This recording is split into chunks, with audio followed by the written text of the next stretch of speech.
আসলে পুরুষ মানুষ হচ্ছে সৃষ্টির সবচেয়ে রহস্যময় প্রাণী, আবার দুর্ভাগ্যও বলে। বুঝতে পারলাম না। শুনবি? গাধাকে সৃষ্টি করার পর তাকে বলা হলো সকাল থেকে সন্ধ্যা পর্যন্ত তাকে ক্লান্তিহীন পরিশ্রম করতে হবে, সারা জীবন তাকে পিঠে ভারী বোঝা বইতে হবে, খেতে পাবে শুধু ঘাস, আর তার মাথায় কোনো বুদ্ধি থাকবে না। তার আয়ু হবে 50 বছর। গাধা করজোড়ে সৃষ্টিকর্তাকে বলল, আমি এত বছর বাঁচতে চাই না, আমাকে 20 বছর আয়ু দেওয়া হোক। সৃষ্টিকর্তা সেটাই মঞ্জুর করলেন।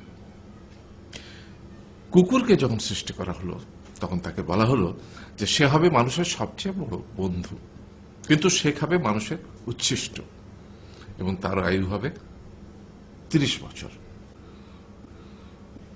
কুকুর সৃষ্টিকর্তাকে বলল, আমি এত বছর বাঁচতে চাই না, আমাকে 15 বছর আয়ু দেওয়া হোক। সেটাই মঞ্জুর করা হলো। এরপর বানরকে বলা হলো, তুমি শুধু গাছের এ ডাল থেকে ও ডালে ঝুল খাবে এবং নানান রকম ফন্দি ফিকির করে মানুষকে আনন্দ দিবে, তোমার আয়ু হবে 20 বছর।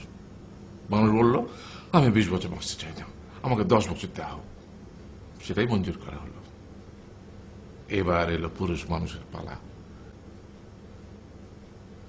তাকে বলা হলো যে তুমি হলে প্রাণীগুলোর মধ্যে সবচেয়ে বিচক্ষণ এবং বুদ্ধিমান, সেই জন্য তোমাকে প্রাণীদের শিরোমণি করা হলো, এবং তোমার আয়ু হবে 20 বছর।